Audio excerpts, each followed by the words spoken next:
Ladies and gentlemen, welcome to episode 113 of Petey's Awesome Guest Panel. I just can't believe I reached 113. I didn't think I was going to reach 3, let alone 113. And tonight's guest star, before I introduce this iconic guest star here tonight, I want to introduce today's co-host for this evening, Power Ranger enthusiast, and all the way from jolly old England, Mr. Kwame Jacobs. Yo. So good to see you again, buddy. So good to see you. Now, to introduce tonight's guest star, I just want to say I've had this iconic lady on before. She was actually my third ever guest star I've had on the show, and I'm a huge fan. I think she played probably the best general enforcer in Power Rangers history, Scorpina. And I welcome her back again to the podcast. And this time, I welcome back Mighty Morphin Power Ranger star, Miss Sabrina Liu. Sabrina, welcome. How are you today? I'm good. Thank you so much for having me back. I know, I can't believe that in between this time, you've done 110 episodes since the last time that I was on the podcast. So I'm real excited to be back. And we're very glad to have you back. And you were one of the first people that actually helped kickstart PD's Awesome Guest Panel into full gear and get to where we are today. Yeah, it's cool to be part of that. Thank you. No problem. And I wanted to bring you back too because because you're one of those guest stars that like you're so good to have the first time. We just got to bring you back for a second.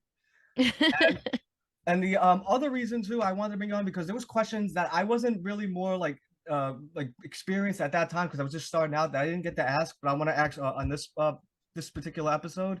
And we're going to dive right into the questions. And this is a question I ask for all actors and actresses out there whenever I have them on the show. And that is the raw emotion question. Say I put you in a scenario, Miss Liu, where if you were doing a scene with a co-star and this scene requires you and the co-star to get into this heated altercation in storyline purposes.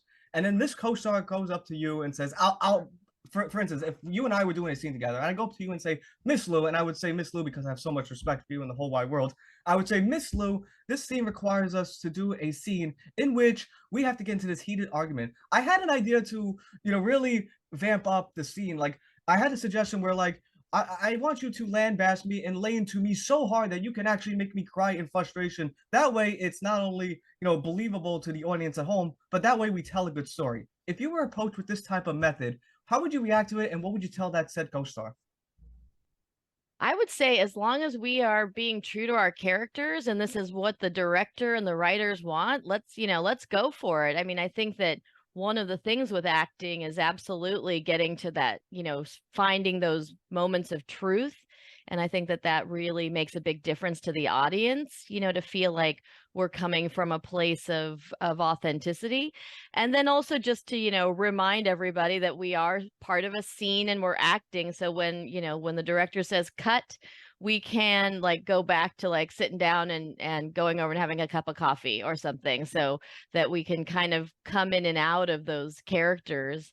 I think there's definitely like two methods. There are people that would stay in the whole time, but I think that can be really hard. I'm probably less of a person that would stay in that mode. I think that's how we ended up with the photo of that's out there with Johnny and Karen and Steve, where Johnny's holding a burrito and a Coke and we're all just kind of hanging out and we're smiling and I've got my weapon right there. But obviously in that moment, we also had just had our sort of, little altercation there by the tree and, that sort of thing was all like right at that time. So I think it's good to be able to come in and out. I think that, in some acting situations, it's harder to come in and out, so people will stay more in those characters.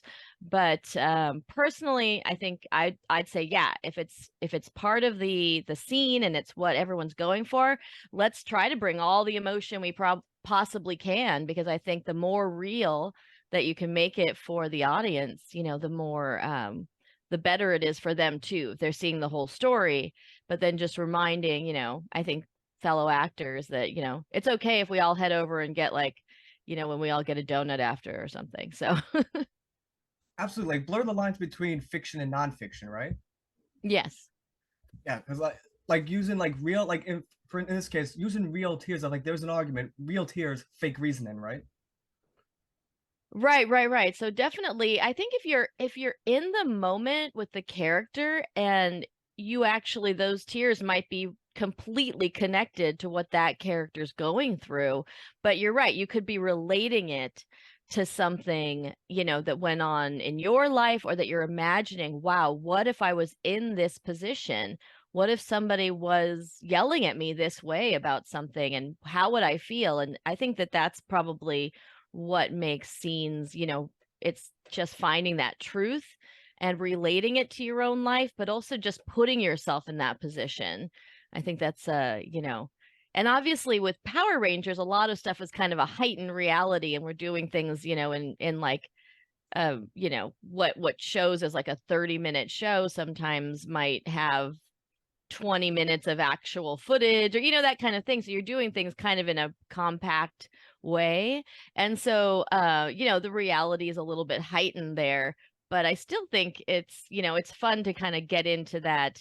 It's always fun to be like the evil characters also in a show like Power Rangers, knowing that, you know, good always wins out over evil. We, you know, generally escape and get to, you know, come back another day, you know, that kind of thing, ideally, and stuff like that, where it's definitely not going to be as dramatic as, say, you know, some of the stuff on TV right now, you know, for older age groups. So it was kind of perfect to get to play an evil character, to get to be angry at Power Rangers, but know that, you know, within moments we're gonna do our fight scene and then we're just gonna run away, you know. So I agree. And Kwame, before you ask your question, I just want to say, Miss Lou, that you actually were great in storytelling when you did the Power Ranger episode with Goldar's vice versa. Because like even from the beginning, when Sabrina, a character named like yeah. you, it threw her bag at Karen Ashley, that right there is good storytelling, because you're like,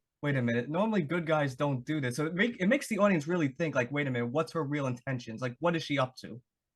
Yeah, I thought that was a really fun choice, and I don't remember if that was, like, exactly written in the script, if the director brought that up at the moment, and I have the script somewhere, so I could probably look that up. But anyway, they're floating around out there, people have them. So but I think that it was kind of a neat choice, because at the moment, you still see, you know, you still see Johnny, or Adam, in the, you know, his character, Adam, kind of still oblivious to that little moment, but you see the heightened sort of like way more aware friend in Aisha, like there's something fishy here. I'm not so sure you know, about this girl, Sabrina, right?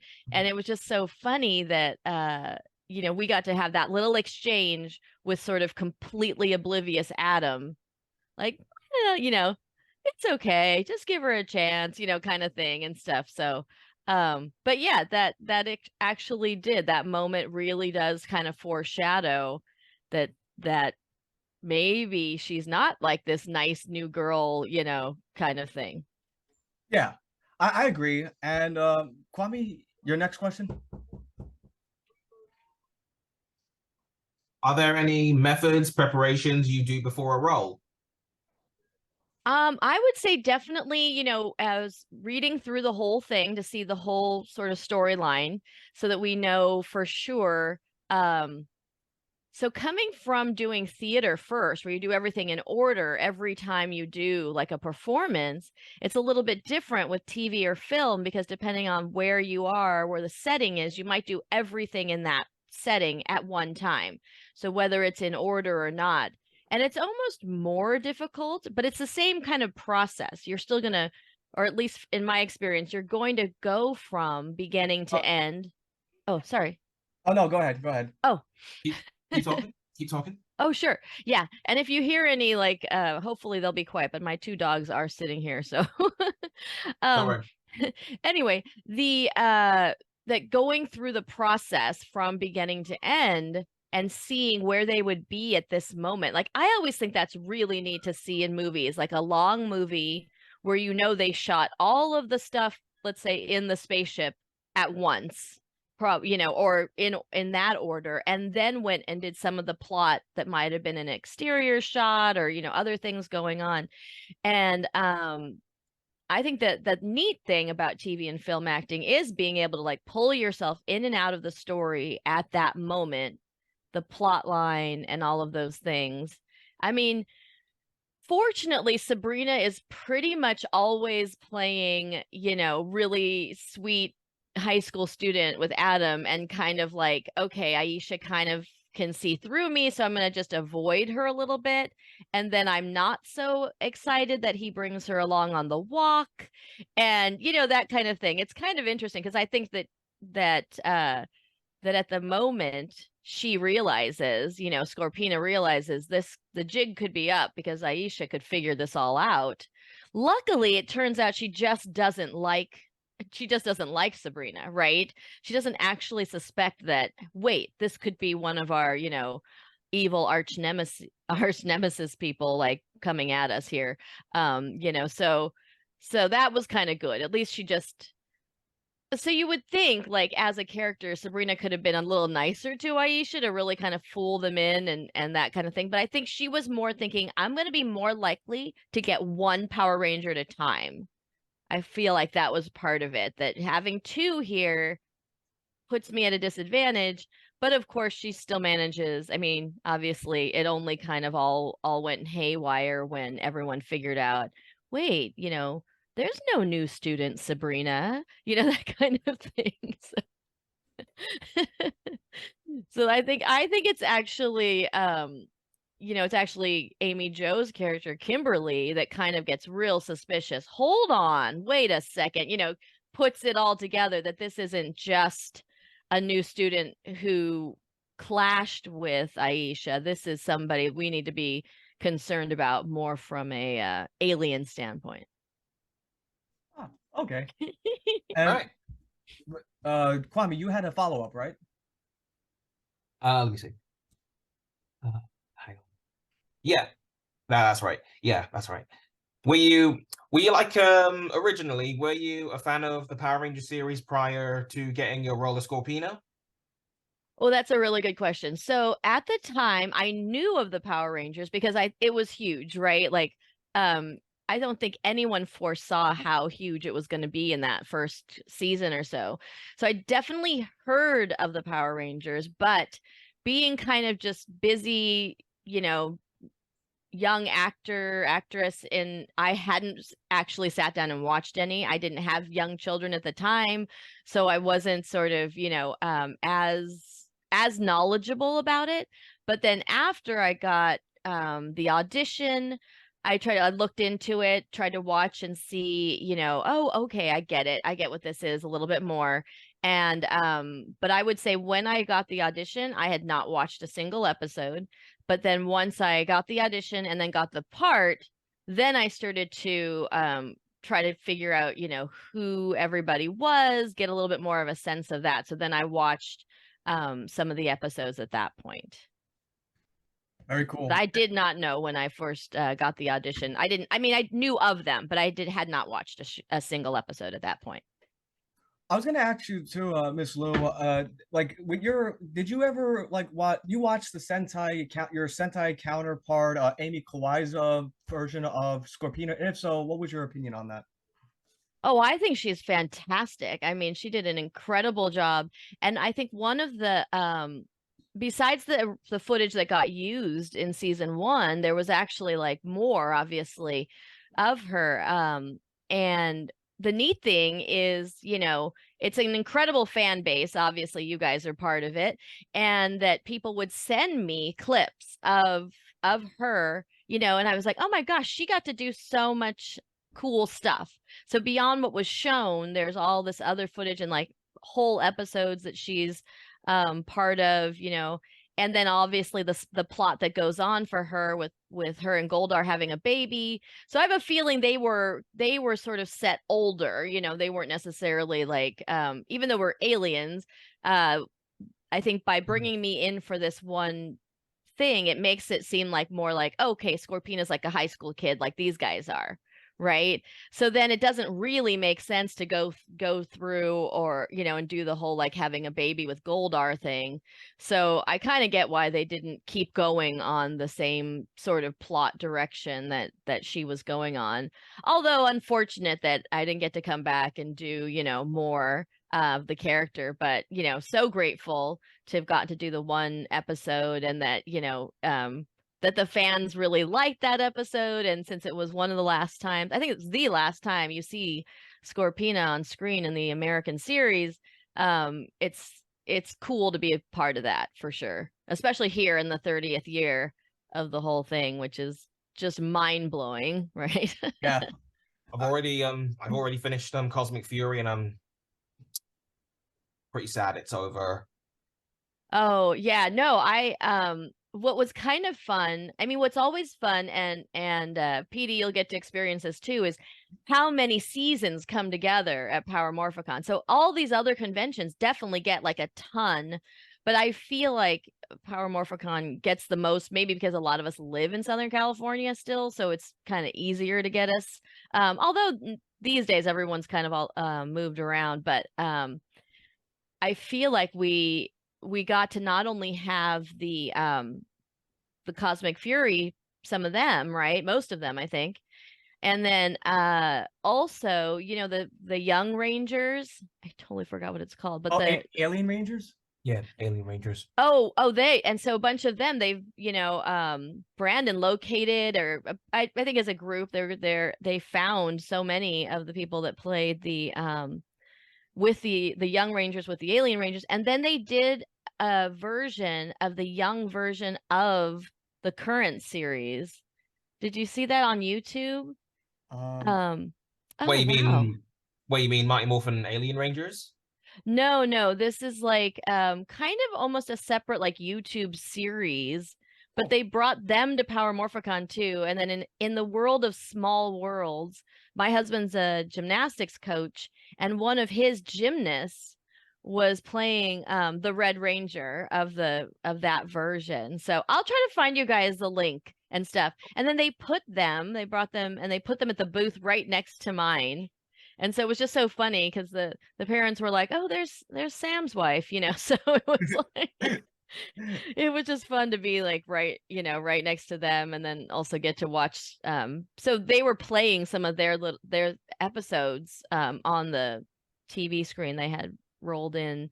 I'm like, "Oh wow, that's so fun to get to watch." And I knew he did martial arts and like fight choreography and obviously gymnastics, and so that was really cool. But neat to see, definitely neat to see how they have brought past and present and actors and voice actors from New Zealand, and like all of the stuff that gets brought together at these conventions is really incredible. It's always a lot of fun. Absolutely. And you mentioned like all the seasons put together though. I actually have a book actually has all the seasons from 93 to 2018 in the visual guide here. And yeah, that's great. I think your season's definitely in here. It covers a lot of the seasons, as you can see here. I think from Mighty Morphin to the final one, which I believe was Ninja Steel in this book. Yeah. Oh, that was okay. the last time we saw the OG logo until, you know, Beast Morphers came and they changed it. Ah. But yeah. No, that book's really cool. And it's kind of funny because people will bring it to get signed, and like the closest, there's a picture of like I believe it was either the stand-in or stunt double for Amy Kwai, because it's neither she nor I in that picture. So it's like I'm gonna find it right now. Oh, okay. Yeah. So it's so generally, if you see pictures out there just on the internet of Scorpina, it's, you know, a lot of her, of course, and then there's the handful of me out there. And but this one just kind of cracked me up that that's the one that they picked for this book. Which right here. I got it right here. Let me see if you can pull it up. There's one right there with this with Amy Kwai. Yeah, I see it. Is that the stunt double? Yeah, that's not Amy Kwai. Okay. Is that actually you? Nope. That's neither of us. Okay. So that's why I'm like, is it a stand-in, a stunt double? Like, I'm not quite sure. I've never actually, we'd probably have to check with, but the costuming is right. So that's why I'm like, so this isn't just, you know, like someone dressing up. This is probably on set, probably either a stunt double or a stand-in. I would be really cool if we got to see the Sentai version of Rita and Scorpina with the American versions, you and Carla with the American versions, and then Mashio and Amy were the Japanese counterparts. Yeah. Yeah. Be cool. I don't know that Amy has come to the US. So I think that if I'm ever going to get a picture with her, I'd have to go to Japan. Uh, yeah, and you mentioned like Kwame, before you ask the next question, I just want to say, like, you talk about stuff that people sign. I'm definitely gonna bring this book with me to get signed. I'm also gonna bring this with me. You signed this for me when I met you, Miss Lou, and that was my old school Power Rangers. Oh, yeah. That's awesome. Kwame, your next question? What was it like to hang on. No worries. Oh, there we go. What was it actually like filming at the Angel Grove Youth Center? Oh yeah, so that was a really I mean, such a cool set. I mean, the colors I think really popped, and that was kind of fun. It made it very kind of a positive, like, youthful energy to the place. So and they had, they had that whole set built and put right there in the sound stage, or whatever we were using. And so they had hair and makeup in one area, and then they have the whole, like, sort of sound stage. They have dressing rooms. And so actually, yeah, filming indoors is always kind of nice because you don't have to worry about any kind of weather stuff like that. Or I'm sure during the filming, like, we got lucky. I think we had pretty mild weather when we filmed our park scenes, our outdoor stuff. But I know that there were probably times when those stunt guys in full costume and everything were just, really hot and things like that. So I used to do some stuff where I'd be in, like, full costume, and that was, you would take off, like, the helmet or headpiece type of thing, and just, like, steam would rise off because it was just so warm inside. Fortunately, I actually had a really light helmet. It's interesting talking on some of the villain panels, and people are like, "Oh, my costume was so uncomfortable and was so hard to put on, and just, or just a lot." And so I kind of got lucky. The headpiece, and I probably, because she used it and she did so much martial arts and all that kind of stuff, they couldn't have, like, a heavy helmet headpiece thing. So I think that I kind of got lucky with the fact that the costume was made for the Sentai series, obviously for Amy Kwai to wear and everything. And so it was pretty lightweight, even though it looks like armor. It was mostly, actually flexible material and light and foam and stuff like that. So I got lucky with that. I forgot, what was the actual question, because I feel like I went off on a tangent there. No, you kind of already answered it. When I asked what was it like to film at the Angel Grove Oh, Youth Center? that's right. So Pretty much yeah, it answered was it, so don't worry. yeah, it was nice. And it was cool because, when they have to move the camera around based on what, like, sort of view they're getting. And so you'll have to do the same thing a few times because they're moving cameras around. And it depends, because, like, I did a soap opera one time. I did The Young and the Restless, and they use a ton of cameras on that so that they can take different shots all at the same time, and it's fast. So it's real fast to put those out, because you're putting out, like, an episode a day and, like, that kind of thing. And so if you're doing a single camera shoot, you have to shoot the same thing from different places. And so when they were doing stuff like, okay, now you guys have to hop behind the juice bar, and then they have to get a camera over there and, halt everything, move the cameras, move the lighting. So the actual sort of logistics of it, can take a decent amount of time to film what might be just a few minutes, because of having to move equipment and things like that. But that's how you get the different perspectives. Or if, like, two people are talking to each other, you have to kind of move it around. And you'll kind of sometimes see, like, when they're shooting over someone's shoulder, they're not really in the exact same position or doing the exact same movements as the other take. But that's because it was literally, if you're shooting this way and you don't see a camera behind that person, and then they cut to this exact view, they had to do that with two, because you have to have 2 takes to get that camera behind there without it being on screen, right? If you're shooting like soap opera style, you're shooting more from 2 diagonals so that you're still seeing both people, but there's no cameras in the shot. Would you say it's kind of similar to like in the scene where like you go from Sabrina to Scorpina when you shape shift into Scorpina, like different camera angles when the transition shots? Yeah, that's actually a really good question. So that was something I had never done before, transformed into another character, like, and so they said, okay, so we're gonna mark where your feet are, and then you're gonna go back to costuming and makeup and stuff and get into Scorpina, and then we're gonna put you right back in that same spot so that we can do the morph of you becoming Scorpina from your, just Sabrina high school kid look. And so I was like, okay. And I realized that had I done this more, I would have actually also remembered, was I leaning more forward? Was I leaning more back? Because I feel like, and this is just something that I feel like I picked up on it because I'm watching and I was there and thinking about it. But I feel like I do a bit of a, like, I'm Sabrina and then I'm Scorpina. Like, it's a little bit of a lean like thing kind of happens.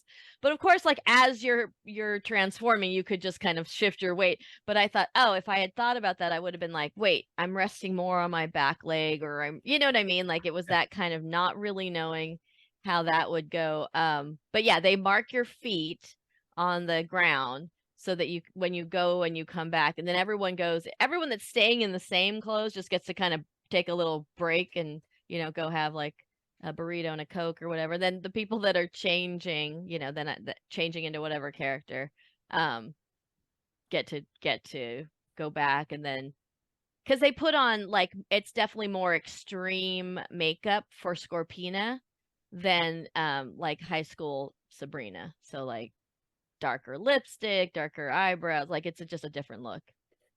I see. And I wanted to piggyback on a question that Kwame asked, like with the youth center though. Was that like a soundstage or was that an actual place? And if so, do you know what that place is today? My memory is that was just a soundstage, so it would. I think that set is I mean, I don't know if any pieces were saved. That's a really good question.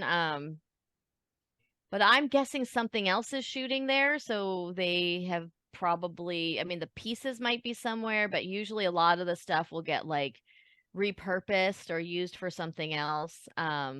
Or like they'll paint the lockers, they'll be in a different show, or they'll those kinds of things. So I don't know if any of that still exists, or if they brought some of it to New Zealand and used it then, or anything like that. But I mean, their centers are all different right now. So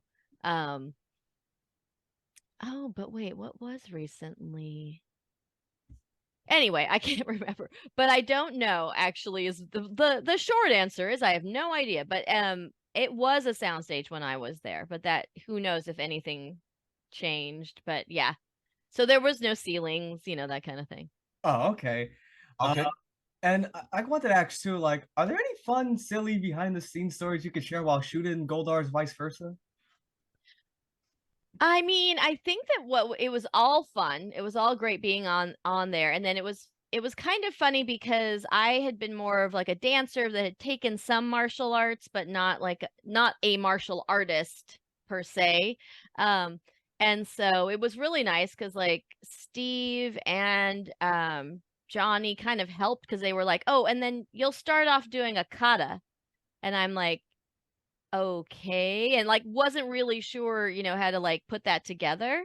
And then the guys just kind of helped, and we were like stretching and just getting to hang out and stuff like that. But it's neat to see that obviously on the set everybody is like friends and being helpful, and then we have to just jump into, oh, by the way, I'm like this alien and trying to capture you all, trying to kind of thing, so trying to get you all.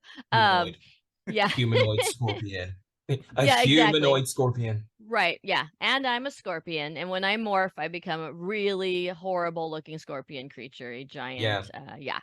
So pretty just much. by the way, but right now, can you help me with this kata? Can you help me with the martial arts stuff?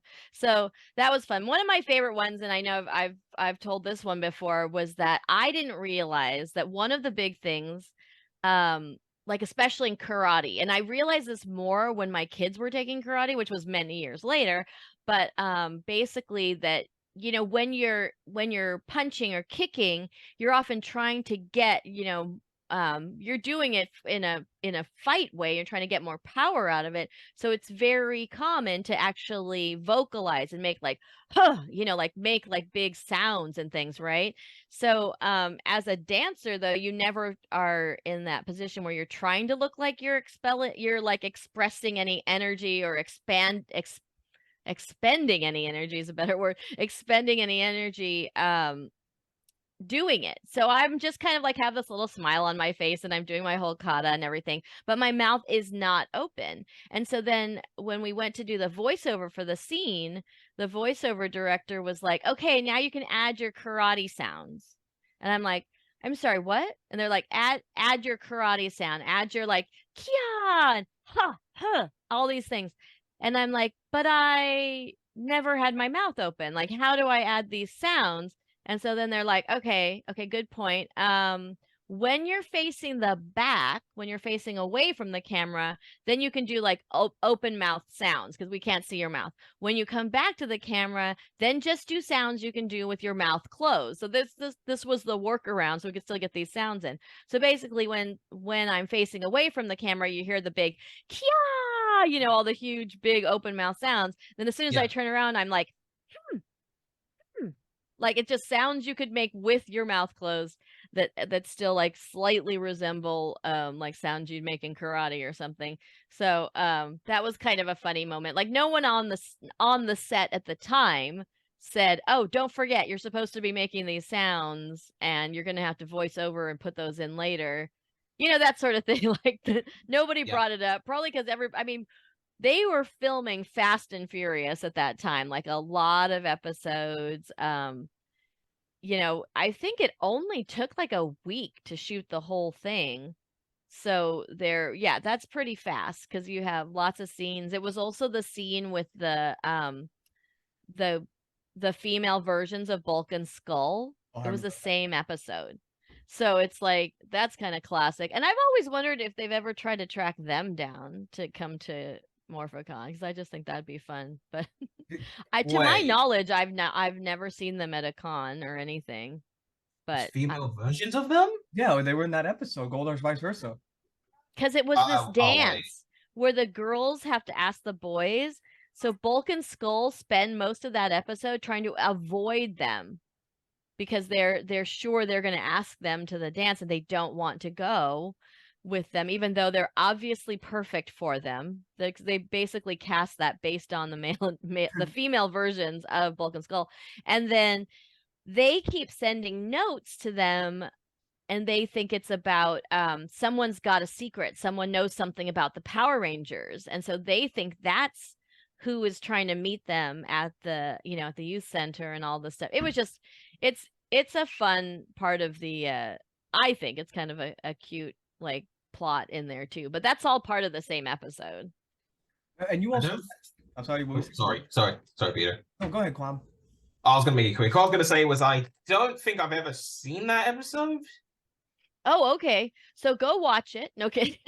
I'll send you the link. It's really what episode is it called though? Do you know what season? It's called Goldar's Vice Versa, and it's season 2 of Mighty Morphin. And I don't remember exactly the episode number, but I'm sure Petey can find it and send it to you. And Sabrina, I just want to say too, you mentioned like how like define like the female Bulk and Skull. I'll tell you an interesting story though. Like with the Young Rangers, I actually helped Brendan because I've had this information like where I can contact certain like find out bookers and agents and stuff like that. I'm actually the one to help them find Julia Jordan and the young Kimberly and young Kat. So I'm gonna try my best to try to find female Bulk and Skull. Oh my gosh. Yeah, I helped Brendan Benfield find Julia Jordan, and I'm trying to remember who the name of the young cat was. It was her and young Aisha and young Tanya. I helped. Okay, yes, I've seen I've not met them in person, but I have definitely seen posts about them making it to cons and all that stuff. And Michael Gatto lives not that far. We keep saying, "Oh, we should have lunch," stuff like that. He's a And I'm like, Negotiating. yeah, he lives relatively close to us, so actually a lot of us probably live within like an hour of each other over here. Oh. But what was I going to say? But that's really cool. Like we can always say it happened here on this 113th episode where Petey started the search for the female versions of Bulk and Skull. Yeah, no, it would be wild. I think we should just that would be so much fun to have like a picture of the people from that episode, Goldar's vice versa, because that would be cool. Like we spent that week together, but it was mostly like, hey, do you want a sandwich? I mean, it was just like hanging around, and we're all pretty young, we're all like early 20s at the time, playing high school kids. So Yeah. Kwame, before you ask the next question, I'm just gonna say in regards to Bolt and Skull. I'm sorry, I keep saying that. I sound like a broken record. I'm just gonna say the search is on, and I'm gonna try to find female Bulk and Skull. okay, go for it. You'll find them. Don't worry. You'll find them. Yeah. Thank you. Kwame, your next question. Damn, I'm asking a lot of questions here, but okay. Want to give you the high spot, the highlight. Yeah. I think it's question 5. Okay. Where was do you know where the youth center actually was located? Oh, And we did. Kwame, we did that question. Oh, okay. Did we do the bit where we were going to ask him how No. Actually, you know what? That's a great idea. Like, Sabrina, this is a running gag we've had on our show, and both Kwame and I feel like this question is definitely for you. So I'm gonna let Kwame ask this question. Go ahead, Kwame, ask the question. Yeah. Just want to make sure we asked most of the questions. We asked about the fight scene, right? We're gonna get to that. Okay. All right. How does it feel to be a legend? Well, honestly, I'm just so honored to be like part of the the fandom, because I'm a fan for sure, and I wouldn't say I ever felt like a legend. In fact, very randomly, I ran into Steve Cardenas, and he was like, "You should do Power Morphicon," and I was like, "Power whaty what?" And he's like, "Yeah, it's gonna be I can't remember how long away. Maybe it was like 6 months from now or something, but I'll send you the email so you can get like in touch and stuff like that." And I'm like, "Oh gosh, they're not gonna want to. The fans aren't gonna want to see me. Like you were the Red Ranger for a whole season. Of course they want to see you, or more than a season actually." But and did the move. I mean, you did a ton of stuff. Like they're not gonna want to see me. And then he goes, no. They want to see you. I promise you that they will want to see you. And I was like, okay, well, it's pretty close by. Oh, so anyway, so we just kind of randomly ran into each other because his sister married a friend of ours, and that's how we ran into each other. Because I was like, hey, you look familiar. And then we're like, wait a second, kind of put it all together. And then he also does like Brazilian jiu-jitsu and that sort of thing. And so my husband does that too. And then so we kind of went up to the studio he had at the time and hung out, and that's when he mentioned the Power Morphicon thing. And yeah, I mean, he is the reason that I'm back in the game. So he so that was really cool. That was really sort of how it came out, but I never would have considered myself, like a legend of any kind for sure. I mean, at the time you would film an episode of this and an episode of that, and it's just, here and there stuff. And then yeah, mostly I had done more like theater, musical theater, stuff like that. Just enjoyed being on stage, enjoy acting and getting to do that sort of stuff. And I still I sing, but I don't do a whole lot of other stuff now. It was really fun getting to voice her for the game. so getting to do that for the game. Could you guys excuse me for a few moments, if that's Oh, okay? sure. Yeah, Yeah. go ahead. Go I'll ahead. be right back. In the Okay. meantime, I'm going to ask the next question, though, Sabrina. And I just want to know, like, Kwame mentioned fight scene, though. Like, how were the fight scenes, like, rehearsed, though? Like, was it punch, like, where, like, the director tells you, okay, this is going to be, like, punch, duck, punch, duck? Like, how was it, like, during rehearsal doing the fight scenes? Yeah, I will say that that Power Rangers has had some amazing fight choreographers and stunt teams working on the show, and obviously more and more actually cast like really good, martial artists too, so that which just made those scenes even more real. So for when I was on, so the only one I have like direct experience with is everybody else. So Goldar and the putties and the people in the Rangers costumes were all a stunt team. And so their choreography, they could do a lot because they've worked together. They're obviously really skilled at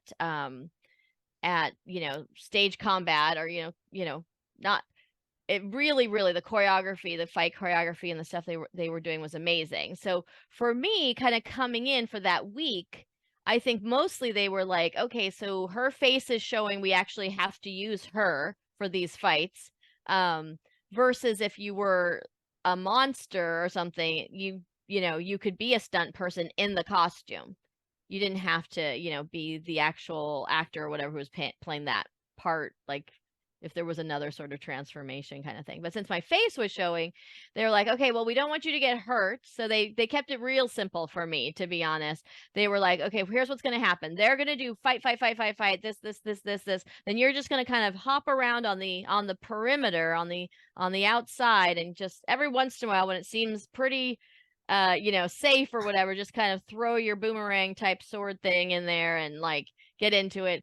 So I would say she didn't do like Scorpina in the fight scenes isn't super instrumental, like defeating anybody or anything. So the others, they're all flipping around the Rangers and the putties, and even Goldar's getting in there.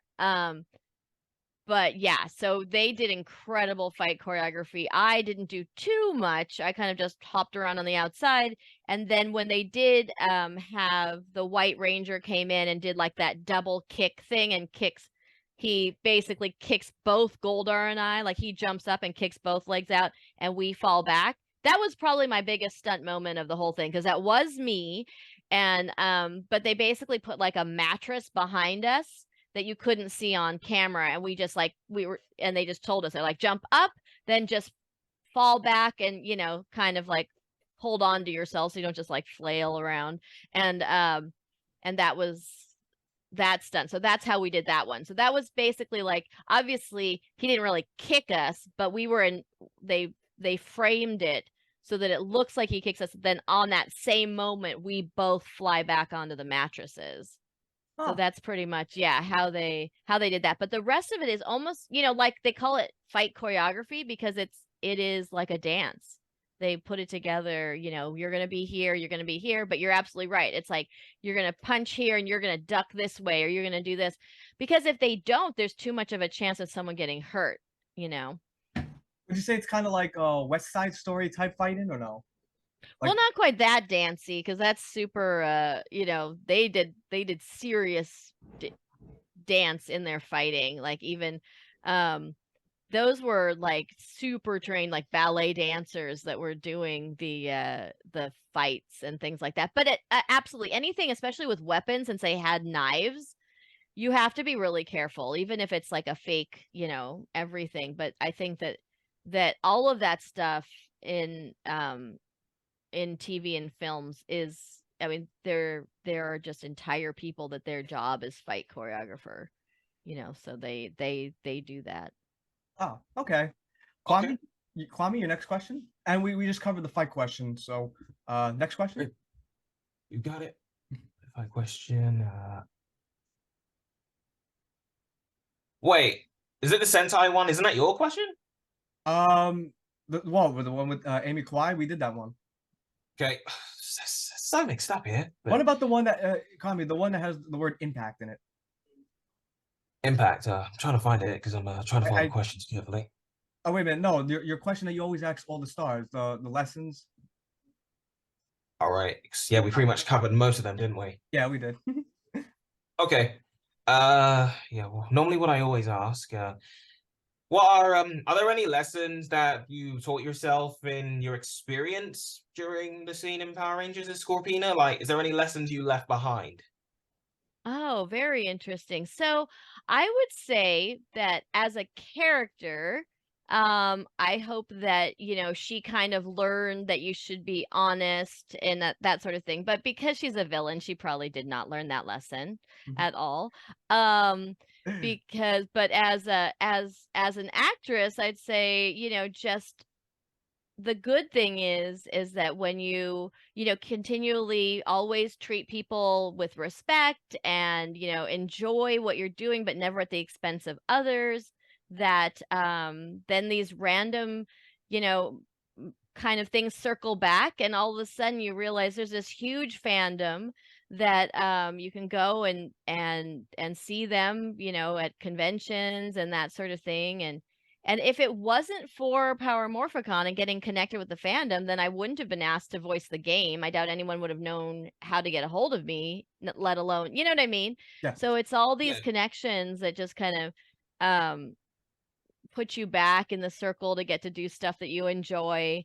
And I think that what really makes a big difference is just how you treat people. So in any job, in any interaction, is just always treat people with respect and try to add to the positivity in the world, and not make it worse. So I think that would be the lesson. But from a villain standpoint, she was like, bratty and wanted to, like, she's like trying to figure out the next plan. Like, oh, that didn't work. Let's figure out the next plan. But, we got to have villains so that we have some plot.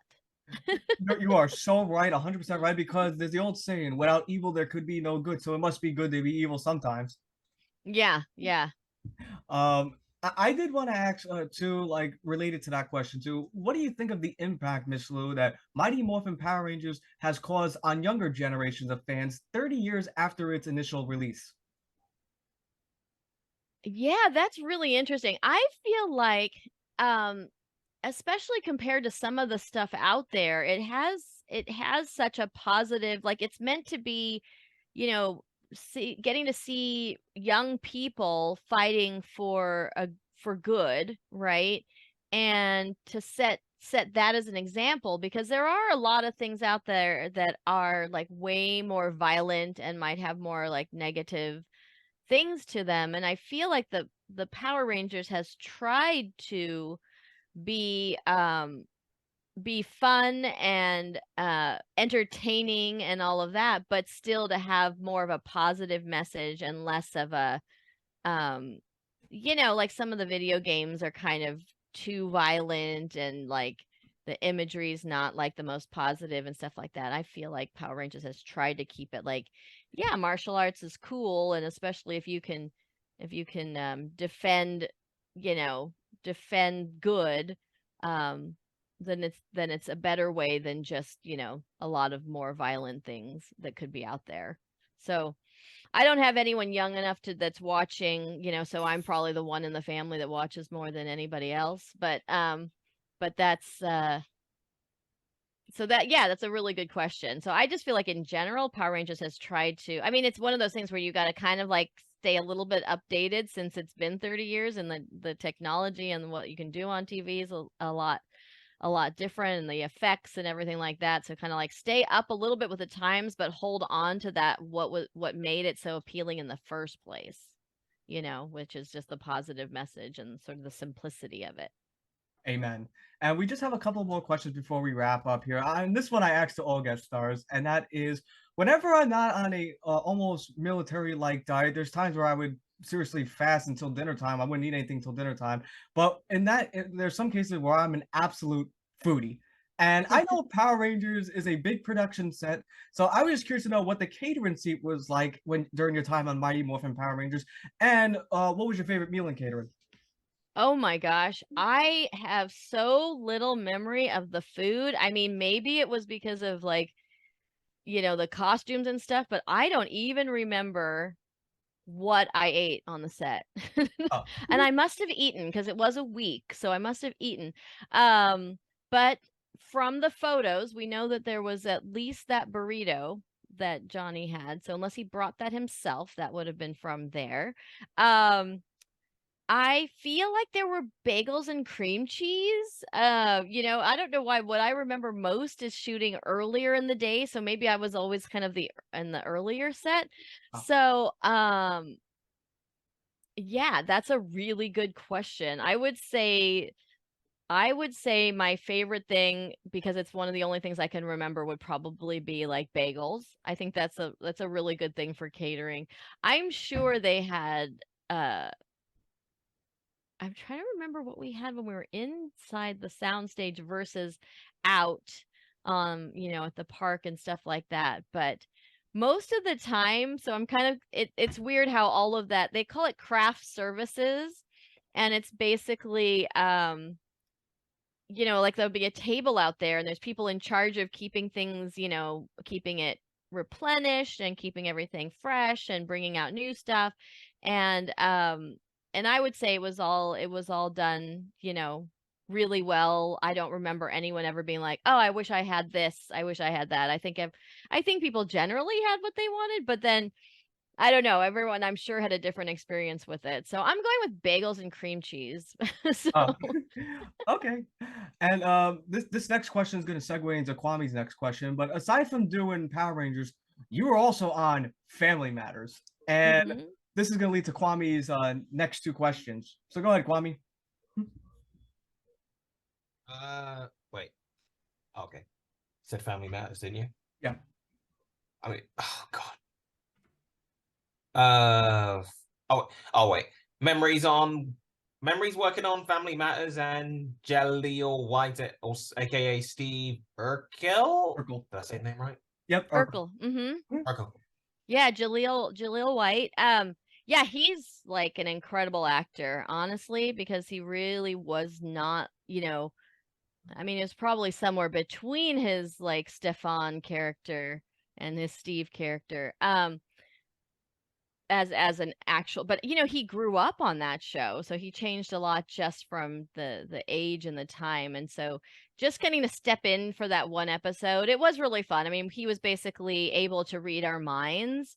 And so at first we thought that'd be a really cool thing, and then it was just like way too much, like being able to have all these thoughts from other people coming into his head and stuff. So but yeah, no, that was fun. Again, like playing high school characters. That's kind of what I did most of the time. I was playing like high school.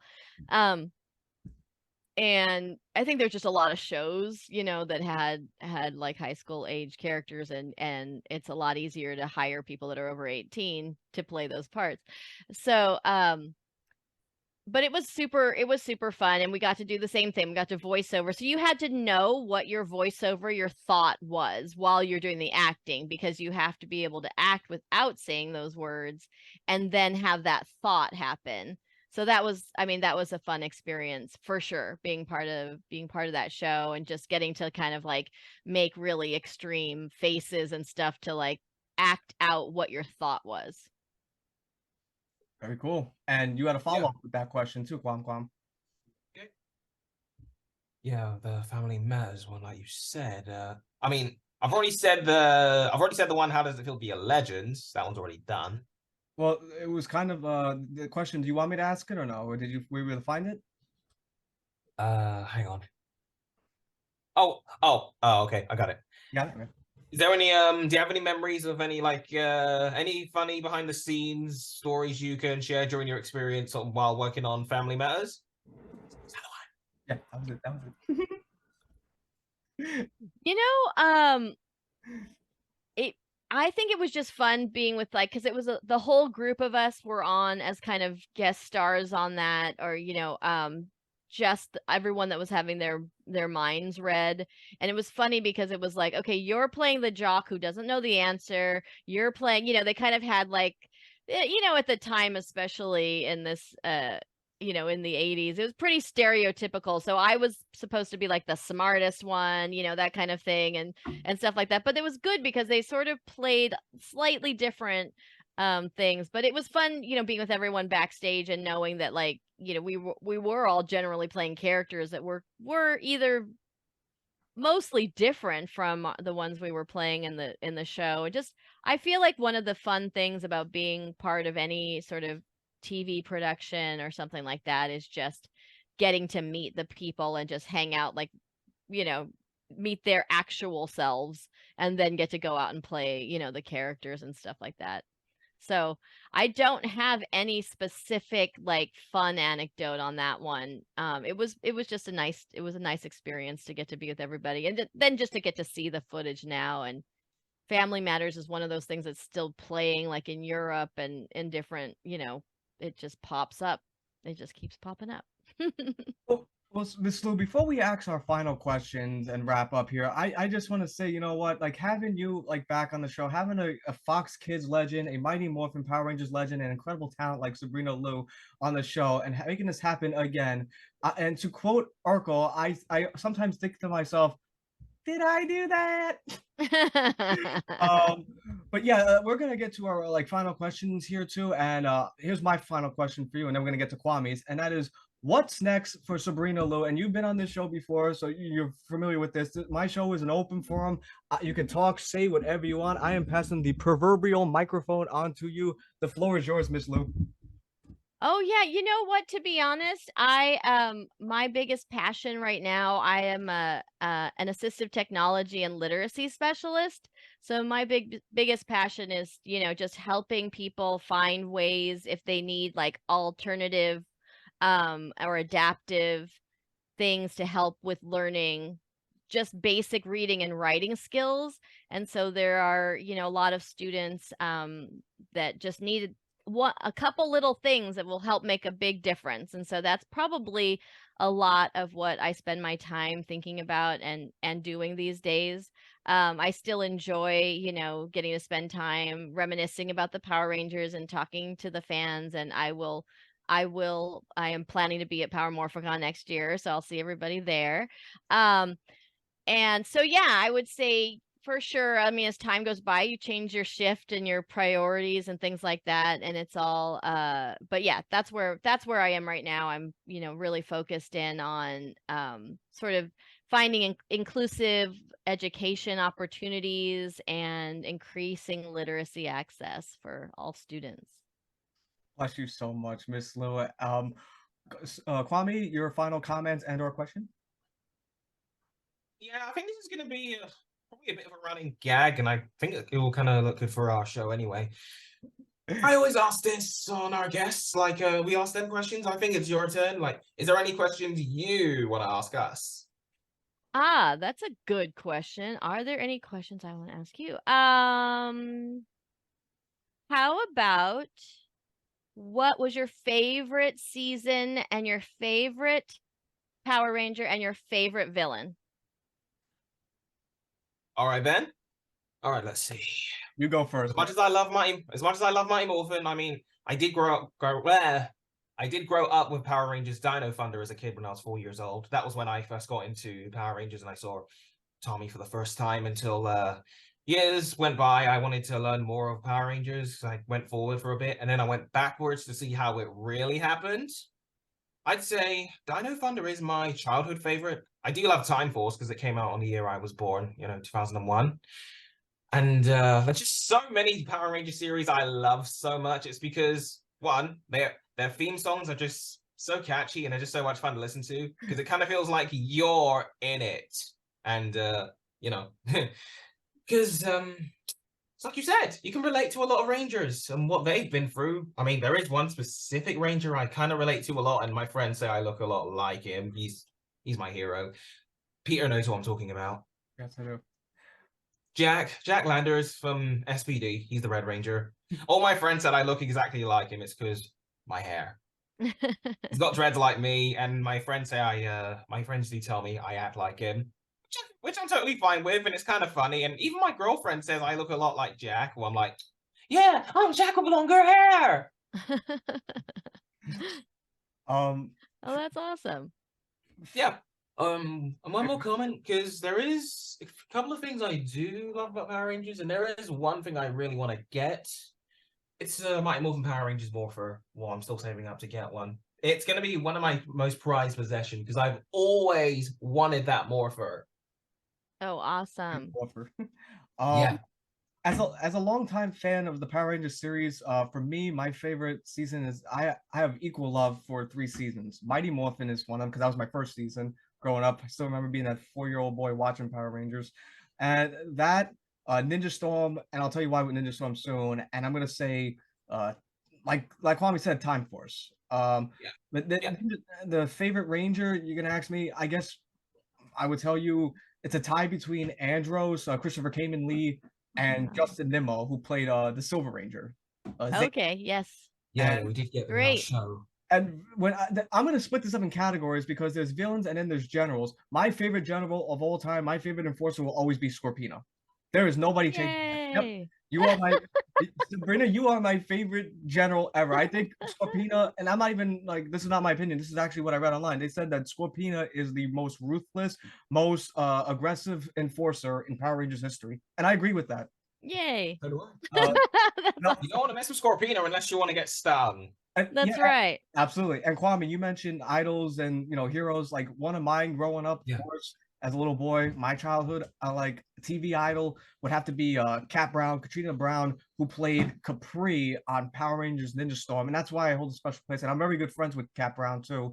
I can't wait. Much like Sabrina Lou, I cannot wait to meet Cat Brown. I mean, this is the only woman I've ever known that took down 3 different heroes in 3 different franchises. She took down Xena, Hercules, and the Walking Crayon Box.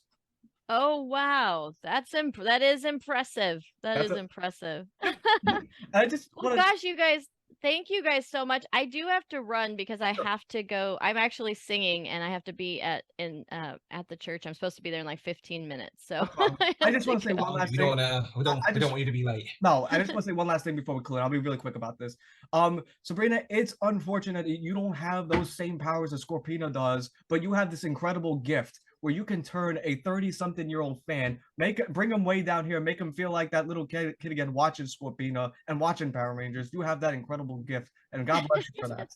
Oh Me gosh, too. yeah, Same. no, my pleasure to get to spend this time with you both, and have a fantastic day. And we'll hopefully see you soon, if not online, then in person. Absolutely. Have a great day, my friend. All right, Tommy. bye-bye. Bye. See ya.